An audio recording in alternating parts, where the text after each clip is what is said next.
Selamat datang di Cerita Senin Pagi bareng Vina dan Juki. Hai Juki. Vina, hai. Selamat pagi. Selamat pagi. Ketemu lagi nih kita. Ya, gimana teman-teman? Apa kabarnya? Senin pagi pasti seru-seru ya. Yuk kita ngobrol lagi teman-teman.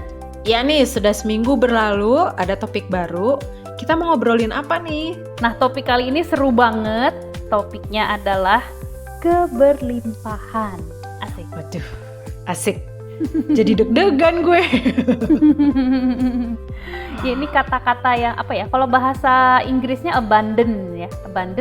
Abundant ya. Iya, betul. Nah, ini tuh topik yang menurut gua kurang dibahas gitu ya, yang at least di circle gua. Jadi kayaknya seru banget ini kalau kita ngebahas tentang berkelimpahan dan apa sih efeknya dari berkelimpahan ini, mau di hidup kita, mau di sekeliling. Pokoknya apa sih arti dari keberlimpahan itu? Gitu ya, Juk? Betul, terutama buat kita kali ya, karena kan dari pengalaman kita ya, jadi yang kita maknai sekarang seperti apa sih keberlimpahan itu. Betul. Mungkin awalnya kita ini aja dulu kali ya, kita definisikanlah setahu kita gitu ya, apa sih sebenarnya keberlimpahan itu? Nah, kalau misalnya biasanya sih kan kita ngelihat yang namanya keberlimpahan tuh seperti kita punya wadah nih, wadahnya penuh, berlimpah ruah gitu, sampai tumpah-tumpah. Itu kan yang namanya keberlimpahan ya.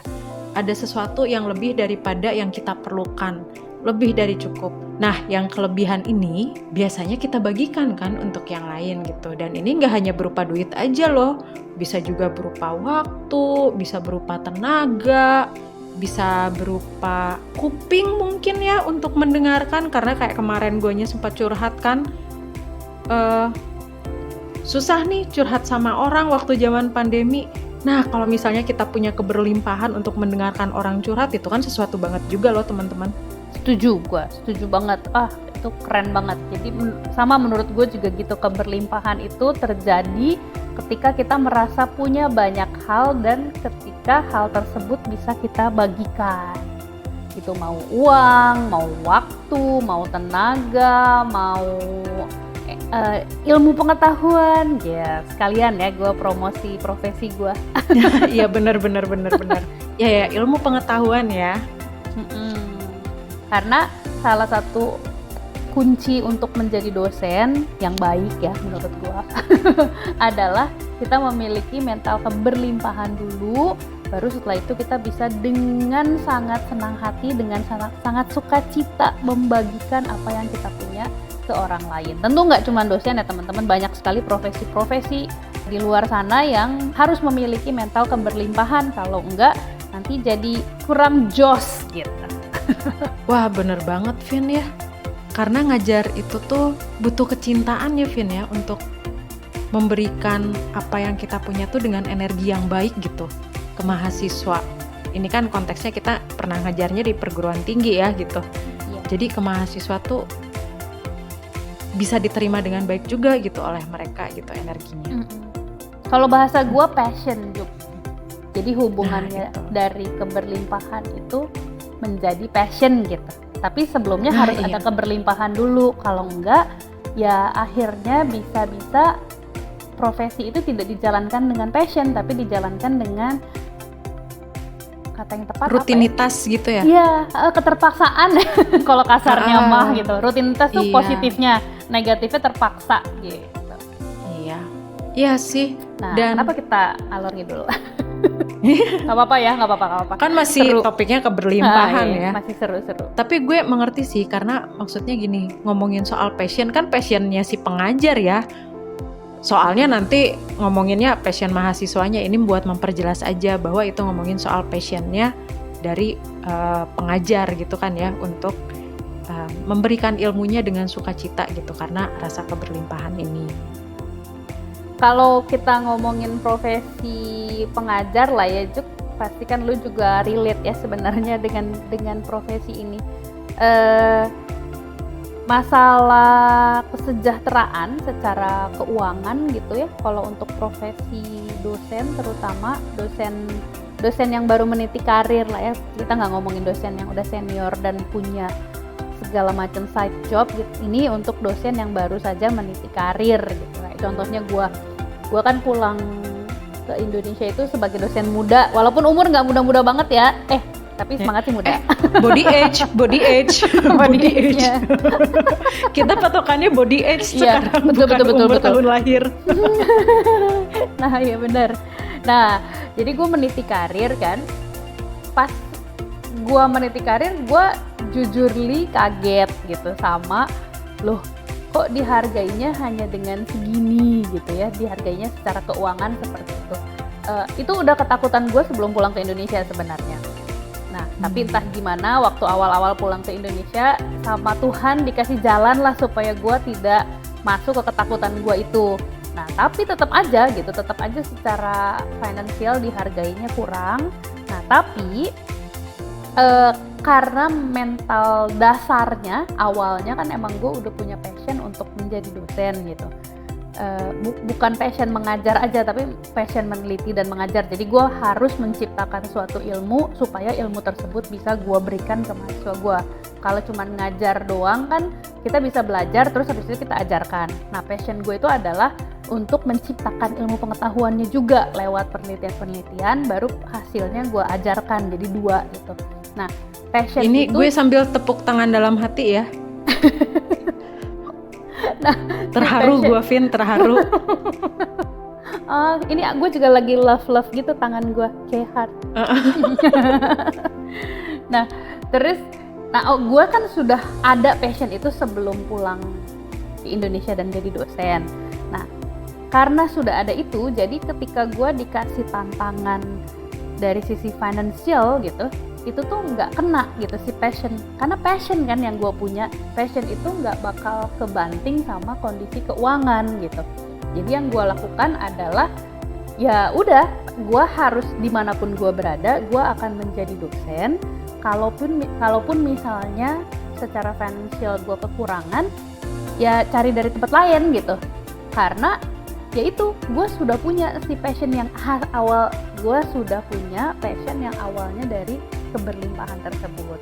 Nah cara mendapatkan keberlimpahannya bagaimana, panjang lagi ceritanya ya, cuman si keberlimpahan itu, si abundance in my life itu berubah menjadi passion, bertransformasi menjadi passion, dan passion itu yang gue bawa pulang ke Indonesia. Nah sebenarnya poinnya apa yang mau gue omongin udah panjang lebar. Sebenarnya poinnya adalah kalau mau ngomongin tentang keberlimpahan itu tidak sama dengan uang, gua adalah contoh nyata gitu. Kalau dari sisi pendapatan secara logika akan sangat rendah dibandingkan dengan kualifikasi gitu ya. Tapi karena passion gua udah kesana, ya udah gitu. Jadi berkelimpahan itu tidak ada hubungannya dengan jumlah uang.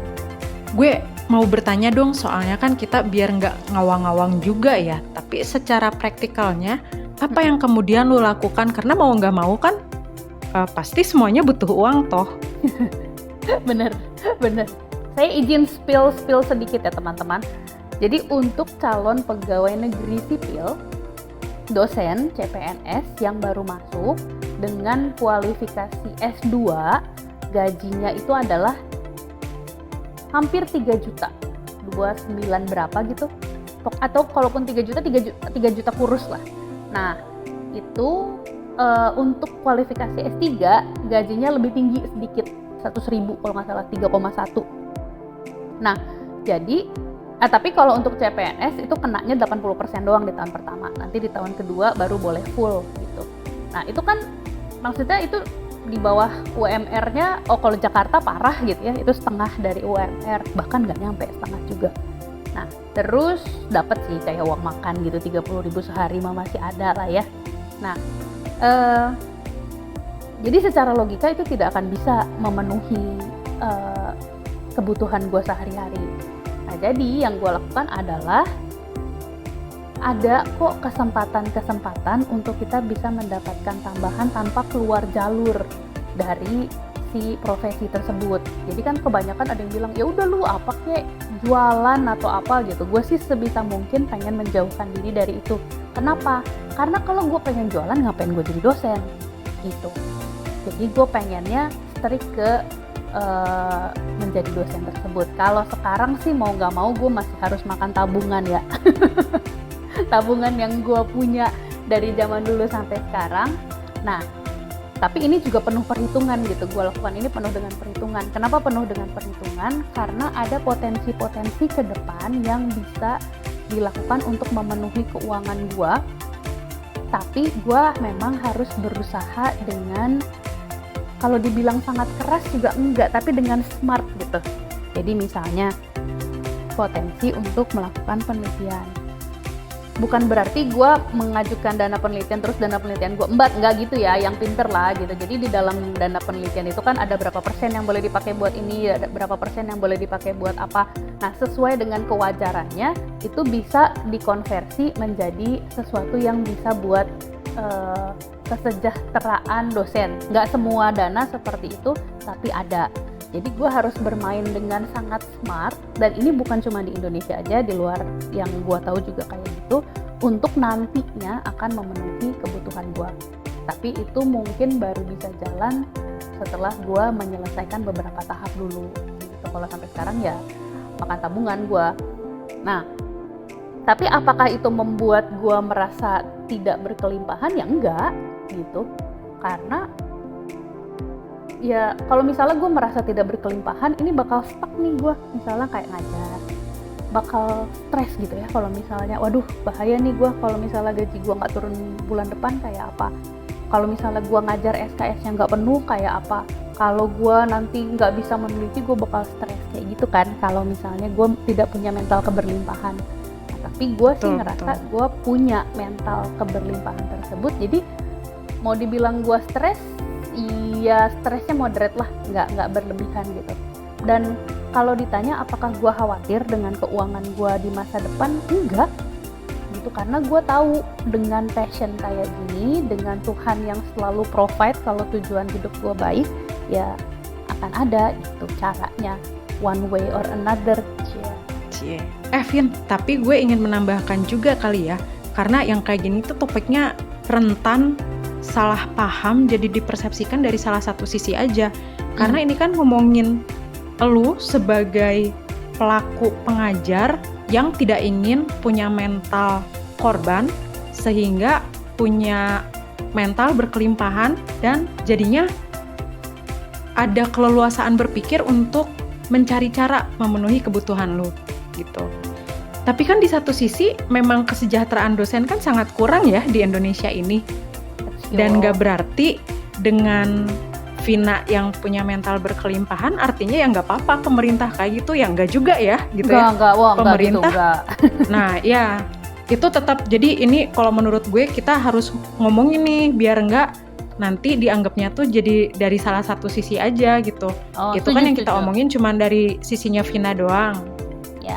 Tapi sebenarnya bukan berarti menihilkan perannya pemerintah yang tugasnya mensejahterakan kehidupan dosen. Itu perlu diperhatikan juga, dan itu tugasnya pemerintah gitu, biar jelas ya dua sisi kita ngomongnya. Iya Juk, gue setuju. Jadi walaupun dengan kondisi seperti ini gue tetap merasa berkelimpahan, bukan berarti hak itu boleh diabaikan oleh institusi atau oleh pemerintah gitu. Tetap mereka harus memperjuangkan kesejahteraan dosen sebagaimana layaknya gitu. Walaupun kan sebenarnya bukan hidup mewah yang dicari kan ya, tapi sebenarnya adalah hidup layak gitu yang dicari. Nah itu paling nggak baseline-nya itu harus dipenuhi oleh pemerintah. Nah Vin, ada sisi lain juga nih yang gue pengen bahas sebenarnya mengenai soal kelimpahan ini ya. Soalnya kan ya gue melihat lah ya, sebenarnya kan ya gue juga sih ya kan pengen duit nih ya, pengen uang. Jangan kan, munafik ya, kita butuh. Betul. Semua juga pakai uang ya, dan uang memang diperlukan buat apa aja gitu. Jadi kita juga perlu bersahabat dengan uang kan ya gitu. Betul. Berteman dengan uang. Nah gue tuh jadi kepikiran Vin, karena kan selama ini tuh kayak pengen rezeki yang berlimpah. Tapi jangan-jangan sebenarnya tuh wadahnya gua yang belum sebesar itu untuk menampungnya, sebenarnya dikasih sama Tuhan, dikasih-kasih aja. Tapi guanya yang suka ragu, akhirnya tuh kayak wadahnya gua buat menampung kelimpahan dari Tuhan tuh yang nggak besar. Jadi waktu guanya minta rezeki tuh sebenarnya ya Tuhan mendengarkan, Tuhan berikan kesempatan-kesempatannya. Tapi karena gue menutup wadahnya, kesempatan-kesempatan itu tuh nggak gue ambil gitu. Akhirnya tuh rezekinya nggak masuk. Kebayang nggak lo? Kebayang. Excuse-nya Kebayang. banyak lah. Antara Betul. aduh nggak punya waktu, aduh entar gue capek gitu. Nah itu tuh yang terjadi sama gue ketika pindah ke Jogja ini. Padahal dulu ya, kalau misalnya gue ditawarin apa aja tuh, prinsip gue adalah ya udah terima aja sambil berdoa. Kalau misalnya emang ini rezeki gue, pasti akan dilancarkan jalannya. Dan kalau ini nggak rezeki gue, entah gimana caranya ini proyeknya bakal gagal deh. Yang lain gitu yang menggagalkan, bukan guanya. Kalau bukan rezeki gue punya prinsip seperti itu. Dan menurut gue dengan prinsip seperti itu tuh sebenarnya gue membuka. Dengan prinsip seperti itu sebenarnya gue tuh lagi melebarkan wadah gue. Yang entah kenapa selama berapa tahun setelah pindah itu tuh gue tutup ya gitu. Dan baru terbuka lagi tuh yang waktu IR ini gitu. Gue baru mulai membuka lagi si tutup wadah gue dan baru tuh rezeki-rezeki masuk lagi. Dan ada aja Vin tawaran ya sama seperti yang terjadi waktu gue dulu gitu. Bener Juk, gue setuju Juk. Ini juga berdasarkan pengalaman ya, ada momennya ketika gue menutup diri ya Mas. Tadi lu bilang wadah gitu ya, tempat uangnya itu gue tutup gitu. Nah ini kayaknya nyambung gak sih sama yang kita ngobrol di sebelumnya gitu tentang kesehatan jiwa gitu ya. Kan kalau misalnya nih kita lagi kondisi merasa tidak berkelimpahan, jadi gue ngerasa aduh gue nggak punya duit, gue nggak bisa biayain A, gue nggak bisa biayain B, gue nggak bisa bayar ini, gue nggak bisa bayar itu. Terus akhirnya kita jadi stres. Nah pas kita jadi stres lah tambah kecil gitu si wadahnya itu, terus aja muter gitu kayak lingkaran setan. Nah gue merasa ini terjadi juga di gue waktu dulu gitu ya, sebelum gue merasakan bahwa gue tuh berkelimpahan kok. Dan kita memang manusia ini didesain untuk berkelimpahan kan. Setuju gak sih? Setuju. Kalau gue ngerasa kita tuh sebenarnya didesain oleh Tuhan itu untuk berkelimpahan. Nah ketika kita merasa tidak berkelimpahan, bisa jadi si wadah itu kita yang nutup, atau secara tidak sengaja lingkungan kita yang menutup dan kita tidak berhasil melawannya gitu, kekurangan wadah ini. Dan kalau ngomongin balik lagi nih ke profesi gue juga sebagai dosen gitu ya, gue ngelihat kok banyak banget sebenarnya peluang gitu. Peluang ini banyak dan lu nggak perlu keluar dari profesi dosen ini. Tapi sering banget ketutup karena mindset. Jadi contohnya peluang penelitian gitu ya, ada banyak sekali peluang penelitian. Tapi gue ngelihat banyak juga dari rekan-rekan yang pernah gue kenal gitu, langsung bilang gue sih nggak mungkin buat penelitian itu, gue sih nggak cukup capable, gue itu excuse gitu. Udah ngeblok sendiri ya sebenarnya, udah nutup wadahnya sendiri ya. Betul. Dan akhirnya efeknya ini loh yang agak sedih itu adalah efeknya. Kalau kita cuman sebatas menutup ke kita sendiri doang, ya yang kena efeknya mungkin cuman kita dan keluarga ya. Tapi kalau misalnya nih, kalau ngomongin kampus gitu, ketika kita menutup diri ya yang kena nantinya mahasiswa juga, si generasi penerus ini yang kena gitu. Jadi tertutup pikirannya, dan mungkin bisa jadi juga karena malas belajar ya. Kan namanya penelitian kita harus belajar gitu ya. Dan kita juga tahu lah berapa banyak sih orang di sekitar kita yang suka belajar, nggak banyak ya. Nah itu tuh jadi lingkaran setan gitu. Dan ya memang pertanyaannya sekarang gimana nge-break itu supaya orang-orang optimis lagi. Yuk kita bisa kok, kita tuh berkelimpahan, Tuhan kita tuh Tuhan yang kreatif. Dan kalau dari sisi, kalau misalnya gue ngomong agama Kristen ya, tidak menutup kemungkinan agama lain juga, kita tuh dibuat serupa dengan Tuhan, segambar dan seprofil lah gitu ya sama Tuhan. Kalau Tuhan kreatif, kenapa gue nggak kreatif? Berarti gue juga punya kesempatan untuk jadi kreatif. Bener banget Vin. Gue mau nambahin juga sih, gue kebayang banget ya yang lu bilangin akhirnya stres gitu. Dari stres jadinya cemas, dengan cemas kemudian yang menutup wadah tadi ya. Karena ya cemas, aduh Gue takut nanti kalau gue ngambil komitmen ini malah jadi nggak bisa fokus nyari duit atau ada apa. Jadinya tuh malah rigid sendiri, tidak membuka kesempatan untuk potensi-potensi baru yang mungkin nggak kelihatan rezeki dalam bentuk materinya sekarang ya. Tapi sebenarnya ada kesempatan-kesempatan yang memang tidak ada bentuk benefitnya dalam bentuk materi, tapi sebenarnya jadi kesempatan kita berbagi berkat ke orang lain. Betul. Berkatnya tuh bukan berkat uang ya, tapi berkat waktu, kelimpahan waktu, kelimpahan pikiran, kelimpahan tadi telinga mungkin ya. Dan itu tuh sebenarnya hal-hal yang melatih, gue sih pengennya bilangnya itu yang melatih gue untuk memperbesar wadah gue untuk nampung berkat Tuhan yang nantinya tuh akan berupa materi. Bener, sepaham, satu jalan pikiran. Waduh. Ya itu tuh bukan hal yang mudah untuk bisa kita relate langsung kan ya. Proses itu kan lu tadi ngomongin thinking proses ya Juk? Itu ya betul. Aduh kompleks gitu. Ya. Dari A, B sampai akhirnya jadi Z gitu. Itu kan berat ya.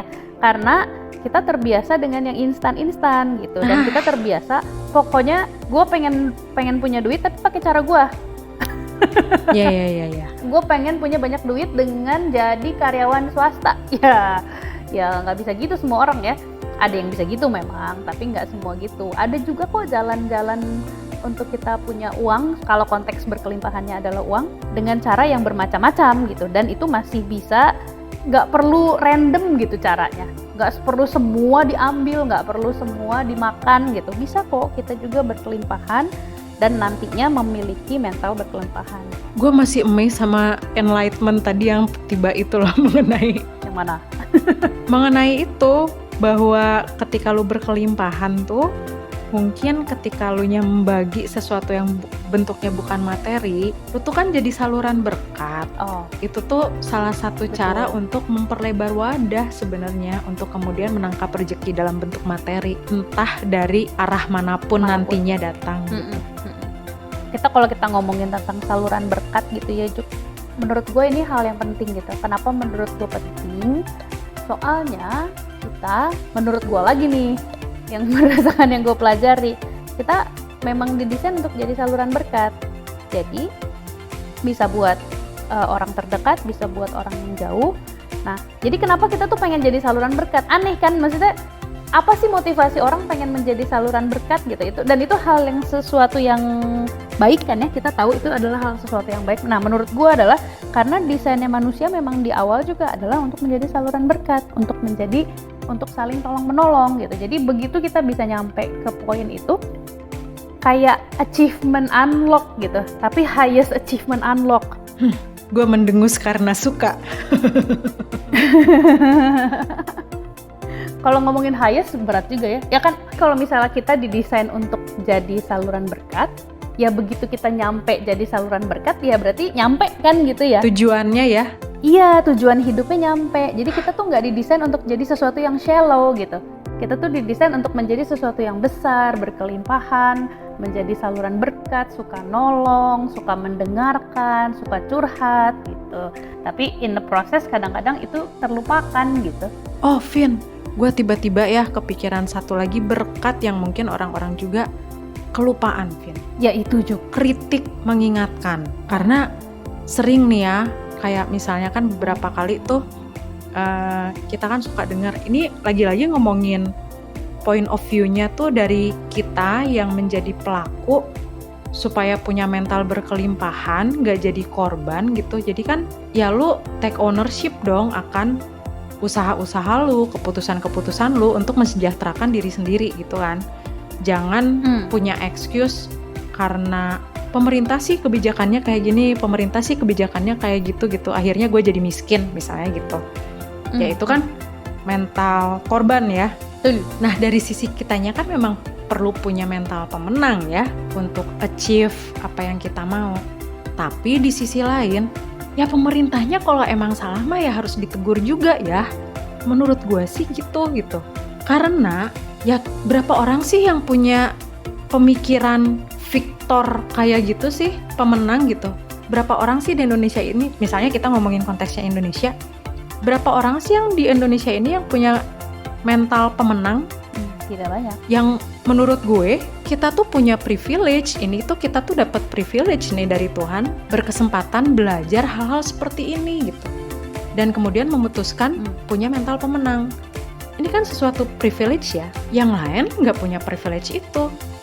Terus kalau pemerintahnya yang pengambil kebijakannya nggak benar, yang ngoreksi siapa kalau bukan yang punya privilege untuk bersuara?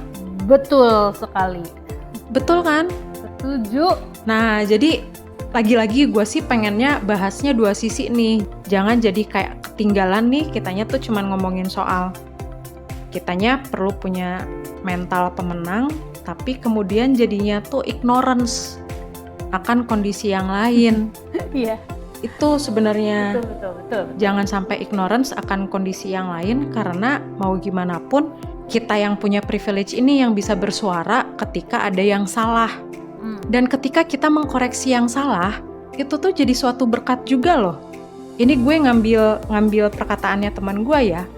Teman gue pernah bilang nih di IG-nya, kalau misalnya ada mobil jalan menuju jurang, yang memberikan berkat tuh yang mana? Yang ketika orangnya di dalam situ ignorance ngebiarin supirnya maju terus ke dalam jurang, atau yang nyolek supirnya gitu, ngasih tahu salah di depan ada jurang gitu. Yang jadi ngasih berkat yang mana? Yang ngasih tahu kan gitu. Jadi ya itu ya, jangan jadi ignorance kitanya juga gitu. Kalau misalnya ada yang salah, perlu kita kasih tahu karena itu adalah berkat juga. Gue suka tuh sama kata itu tadi juga, ignorance gitu, karena mungkin ada yang beranggapan kalau misalnya kita sudah berkelimpahan ya sudah lah ya gitu ya. Tapi enggak gitu, malah dengan adanya mental berkelimpahan itu kita malah jadi lebih peduli lagi dengan hal-hal yang belum benar gitu. Itu kan ya? Betul. Maksud gue gitu. Aduh, berat pisan ini. Iya, berat juga ternyata ya Vin ya omongan kita hari ini.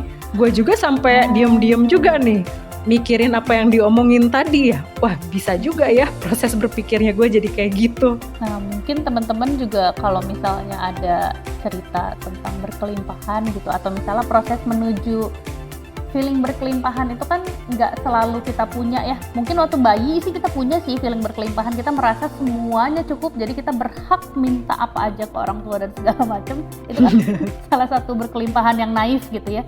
Nah, along the process gitu ada hilang kan rasa itu kan, rasa berkelimpahan, kita merasa selalu berkekurangan selalu dan segala macam. Nah, berarti untuk mendapatkan feeling berkelimpahan itu butuh proses lagi, ya kan? Nah, jadi kayaknya seru nih kalau kita cerita-cerita dari sisi lain. Kalau gue kan punyanya dari sisi dosen doang gitu. Juki punyanya dari sisi mana? Kalau ada teman-teman yang bisa cerita yuk tentang berkelimpahan, karena ini tuh sesuatu yang kalau kita ngomongin tentang berkelimpahan terus-terusan, jadi mengingatkan kembali gitu bahwa teman-teman, kita tuh berkelimpahan loh, regardless dari saldo rekening kalian gitu. Bahwa semuanya tuh udah ada ya, dicukupi sama Tuhan. Masalahnya kitanya mau nggak melihat itu dan betul menerima itu. Tapi berkelimpahan sama pasrah beda ya. Jangan juga nanti kalau misalnya gue nggak punya duit terus gue bilang nggak apa-apa kan gue berkelimpahan, ya nggak gitu juga say. Kan kehidupan sehari-hari harus dignity kita harus dipertahankan kan, harga diri kita sebagai manusia itu harus dipertahankan. Kita harus makan, kita harus punya baju, kita harus sandang pangan papan ya kalau zaman dulu mah. Iya, betul. Dan kalau sekarang kan ditambah dengan kopi, ditambah dengan nongkrong, itu kan juga part dari dignity yang harus kita maintain gitu. Atau kalau misalnya punya anak, anaknya harus disejahterakan, itu kan butuh uang juga. Jadi bukan berarti berkelimpahan itu adalah pasrah. Tapi regardless kita punya uang berapa atau harta berapa, kita masih tetap bisa menjadi saluran berkat untuk orang lain. Aduh, cantik Vin, cantik banget. Yuk teman-teman, silakan komen ya, bisa di IG, bisa di YouTube maupun di Spotify. Ceritain proses berkelimpahan kamu sampai dapat nih rasa berkelimpahan, atau misalnya lagi menuju ke sana, kira-kira apa ya yang masih ngeganjel nih di pikiran atau di hati. Silahkan tulis di komen dan kita ketemu lagi minggu depan. Dadah!